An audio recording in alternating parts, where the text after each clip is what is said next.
پتہ ہے یقین کیا ہے؟ جب ساری دنیا ٹھکرا دے، جب ساری دنیا نفرت کرنے لگے، تب بھی اللہ کی محبت پر یقین۔ لوگ لاکھ مرتبہ کہیں یہ ممکن نہیں، لیکن اس کے کن پر یقین، سارے راستے بند ہونے کے باوجود بھی اس کی قدرت پر یقین۔ یہ تمہارا یقین ہی تو ہے کہ اللہ ہر پل تمہارے ساتھ ہے، کہیں تمہارے ڈگمگاتے قدموں کو سنبھال لے گا تو کہیں گرے ہوئے کو تھام لے گا۔ وہ کبھی تمہیں اکیلا نہیں چھوڑے گا۔ جو دعاؤں میں شامل ہے ایک دن وہ نصیب کا حصہ بھی ضرور ہوں گے۔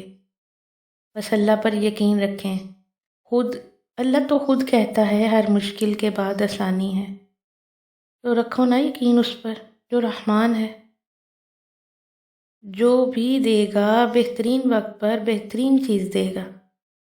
وہ آپ سے اتنی محبت کرتا ہے کہ آپ کے بہتر مانگنے پر آپ کو بہترین سے نوازتا ہے۔ تم جو خواب دیکھتے ہو ان کی تعبیر تمہاری دعائیں لکھتی ہیں۔ تمہارے ہاتھوں کا اپنے اللہ کے روبرو اٹھنا تمہارا نصیب بدل دیتا ہے۔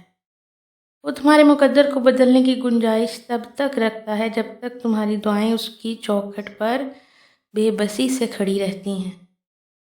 تم سوچتے ہو نا کہ تاخیر کا مطلب ناممکن ہے، حالانکہ تاخیر تو اللہ کی مہلت ہوتی ہے تاکہ تم اسے اپنی رضا کے لیے منا سکو۔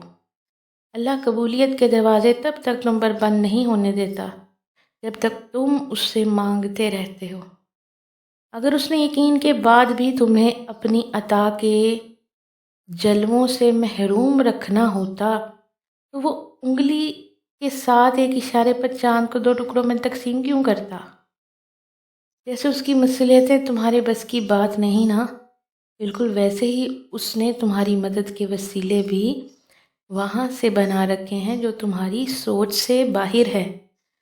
اور جب صبر کرنے والے درد سے دل اللہ کو پکارتا ہے نا تو وہ ان کے دلوں کو ٹھنڈا کر دیتا ہے اور انہیں ہر گھٹن سے آزاد کر دیتا ہے۔ تمہارا کام بس دعا کرنا ہے، اسباب وہ خود بناتا ہے، اور جلد ہی وہ تمہیں یوں خوش کر دے گا کہ تم پھر سے جی اٹھو گے۔ اللہ تمہارے ساتھ ہے اور وہ ہمیشہ تمہارے ساتھ رہے گا۔ وسیلے وہاں سے نہیں بن سکے جہاں سے تم نے سوچ رکھا تھا، تو یقین رکھو وسیلے اب وہاں سے بنیں گے جہاں سے کوئی بھی تصور نہیں کر سکتا۔ اللہ تمہیں کمزور اس لیے نہیں کرتا تاکہ تمہیں سزا دے سکے، بلکہ وہ تمہیں اس لیے تھکا دیتا ہے تاکہ تم جان سکو کہ تمہاری ساری طاقتیں صرف اللہ کے ساتھ ہیں۔ تو تمہیں گرا کر ہی سنبھلنے کا ہنر سکھاتا ہے۔ اللہ سے مانگتے رہو، کیونکہ جو اللہ سے مانگنا نہیں چھوڑتے نا، اللہ ان کے لیے ان کی چاہ میں بہتری کی گنجائش نکال ہی دیتا ہے۔ اور ساری بات بس اللہ کی رضا کی ہی تو ہوتی ہے۔ پھر چیزیں ہوں یا لوگ، کھوئے ہوئے سب واپس مل جاتے ہیں۔ جس کا نام الصبور ہے یعنی صبر دینے والا، پھر وہ کیسے تمہیں تڑپتا ہوا چھوڑ سکتا ہے؟ جس کا نام العلیم یعنی سب جاننے والا، پھر وہ کیسے تمہارے دل کی کیفیات سے بے خبر ہو سکتا ہے؟ وہ جس کا نام الرافع ہے یعنی بلند کرنے والا، پھر وہ کیسے تمہیں گرے رہنے دے سکتا ہے؟ وہ جس کا نام ہی القادر ہے یعنی ہر چیز پر قدرت رکھنے والا، اس کے لیے تمہارے ہر گمان کو حقیقت میں بدلنا بھلا کیا مشکل ہے؟ جب اللہ کو تمہارے مانگنے کا انداز پسند آ جاتا ہے نا، تب وہ دینے میں ذرا تاخیر کر دیتا ہے تاکہ تمہاری آواز اسے بار بار سنائی دیتی رہے۔ وہ تو تمہیں تب بھی سنتا ہے جب تم خود کو سن نہیں پاتے۔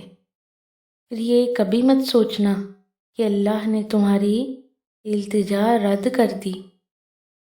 اس نے ہر صدا تمہاری سن لی ہے، بس اس نے صلے کا وقت مقرر کر رکھا ہے۔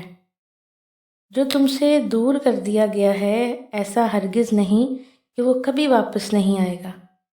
جواب تک تمہیں نہیں مل سکا تو سنو، ایسا نہیں ہے کہ وہ کبھی بھی نہیں ملے گا۔ اب بھی کچھ نہیں بگڑا، اب بھی کئی معجزے تمہاری دعا کے منتظر ہیں، اس لیے دعا کا دامن کبھی نہ چھوڑنا۔